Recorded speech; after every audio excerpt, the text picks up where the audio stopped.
Right, this video is going to explain equilibrium quantities, or moles present at equilibrium.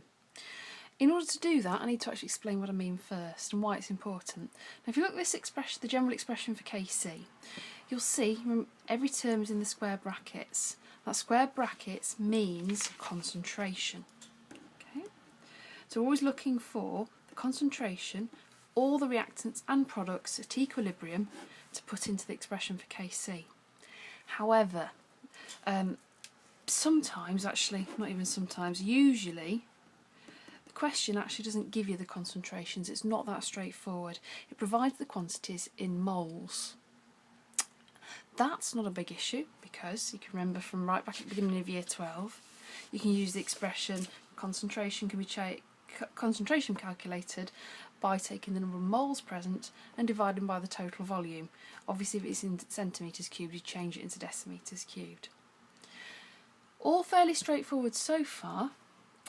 The bit we're actually going to focus on today is the fact that they don't always give you all the moles present for all the quantities, for all the different substances.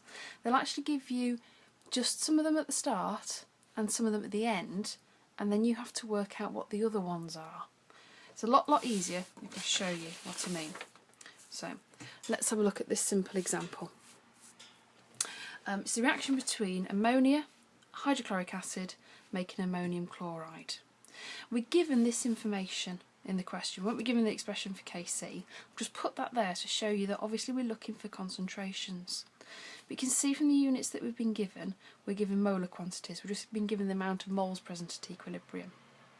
What we're going to worry about is actually working out the moles of every substance present at equilibrium so that we can then do some magic later on and change them into concentrations to put into Kc. We're not going to worry about the concentrations today though. So let's have a look at what we can do. Now, what I use is something called the table method. What you want to do, write out your expression, your equation at the top.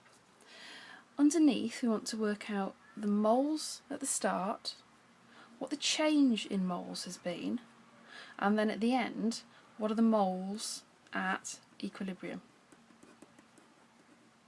Now, we're told initially there's 2 moles of ammonia, told there's 2 moles of hydrochloric acid. Usually it makes no mention of the fact, or it'll say that there's none of the product present, so we know there's no moles of ammonium chloride. Moles at equilibrium, the only one we actually know is that there's half a mole produced of ammonium chloride. So this is where the table method comes in. It's quite easy and straightforward to see one of the changes. The amount of ammonium chloride has gone up by 0.5 of a mole.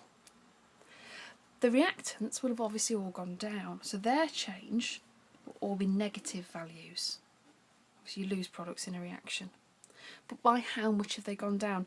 Not all the product will have been used up. So remember, as I've not accurately drawn, this is an equilibrium.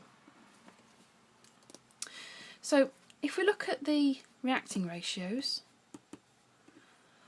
all the species are in a 1:1:1 ratio. So if 0.5 of a mole of ammonium chloride has been produced, 0.5 of a mole of hydrochloric acid must have been used up. So minus 0.5 of a mole. If we start off with 2 moles, half a mole's been used, 0.5 of a mole, so we're left with 1.5 moles of hydrochloric acid at equilibrium. The same with the ammonia. Because it's a 1:1 ratio, 0.5 has been produced, so 0.5 must have been actually used up in the reaction. We're left with 1.5 moles of ammonia at equilibrium. And this is quite nice and neat and easy and straightforward because it's a 1:1 ratio. Let's have a look where it gets a little bit more complicated. Let's check the cameras on. Right. Now this, they love esterification reactions. If you can't remember this bit of organic chemistry, you do need to go back over it. So we've got ethanoic acid and carboxylic acid, methanol and alcohol. We've made methyl ethanoate, an ester, and obviously water. Recap those names if you need to. We'd have picked out from the text that we've got 2 moles, 3 moles and 0.7 moles have been produced. we can assume no moles of product at the start. What's the change? Well, the only one we can work out straight away is the fact that the ester has gone up by 0.7. There was none to start, there's 0.7 at the end. The ratio of ester to water, let's deal with our other product.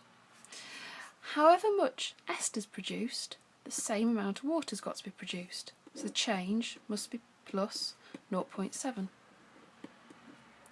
So 0.7 moles of water at equilibrium. Now if we look at the alcohol and the carboxylic acid, because it's still a 1-to-1 ratio, if 0.7 was produced, 0.7 must have been lost, so the change is a decrease because our products are being lost or being used up in the reaction. So 3 minus 0.7 is, whoops, can't do maths, 2.3. Same with the carboxylic acid. It's a 1-to-1 ratio. 0.7 is produced, 0.7 must have been used up. So the moles left, if we started off with 2, is 1.3 moles. Let's have a look at an example where the stoichiometry isn't a 1-to-1 ratio. I'll just pick this one with A, B, C and D, so it's made up reagents. We'll assume there's no C and no D at the start, so the change is plus 0.5. Hopefully you can remember from the previous example that if this ratio is 1-to-1, the amount of one product that's formed will be the amount of D that's formed will also be the same. So that'll be an increase of 0.5. So again, the change for the products is an increase. The change for the reactants will obviously be a decrease, so I'll put a little minus sign there to remind me. Let's deal with the simple one first. C to A is a 1-to-1 ratio. 0.5 is produced, so 0.5 of A must have been used up in the reaction. So if we start off with 2, we're left with 1.5 moles. Now with B, the ratio is 1-to-2, or 2-to-1, whichever way you want to think of it. That means if you look at the large numbers, if I start off with 2 moles, I'm only going to get 1 mole produced. If I start off with 1 mole, I'm going to make half a mole.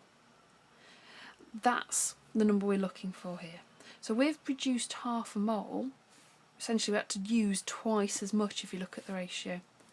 So we had to use a whole mole, twice as much. If that number had been 3, you would have used 3 times as much. If the stoichiometric coefficient had been 4, we'd have had to use 4 times as much of B. So it's 2. So we're using 2 times 0.5, which you don't even need to write down really if the maths is that simple. Obviously you know it's 1. So 3 minus 1 is 2. We're left with 2 moles. One more real example before you go off onto the questions yourself. Now, this is the reaction between hydrogen, iodine and producing hydrogen iodide. We'll assume there's no hydrogen iodide at the beginning. That's increased by 0.2, so we know our change. If we look at the change for our products, obviously they're going to be negative numbers again. Now the ratio this time is 2-to-1-to-1. So however much product I've got, I've only used half the amount of reactant. To start with 2 moles, I only need 1 mole. So with 4 moles, I'd need 2 moles. I've produced 2.2 of a mole, which means only half that amount of iodine would have been used up. So it's only used up 0.1 of a mole. Start off with 1, use up 0.1, I'm left with 0.9. Is that the same with hydrogen? Yes it is, because the ratio again is 2-to-1. So if I've produced 0.2 of a mole, I'll have only needed half that amount, a 1-to-2 ratio. So I'll have only needed 0.1, I'll only used up 0.1. start off with 0.8, used up 0.1, I'm going to be left with 0.7 of a mole. This table method will mean that you can't fail. Trying to do it squeezing in around the equation on exam paper won't work. So what I want you to do for your homework is actually set out the set of questions that you've got in your book, use the table method, and then we'll mark them together in lesson. Good luck. Post me any comments if you need any help.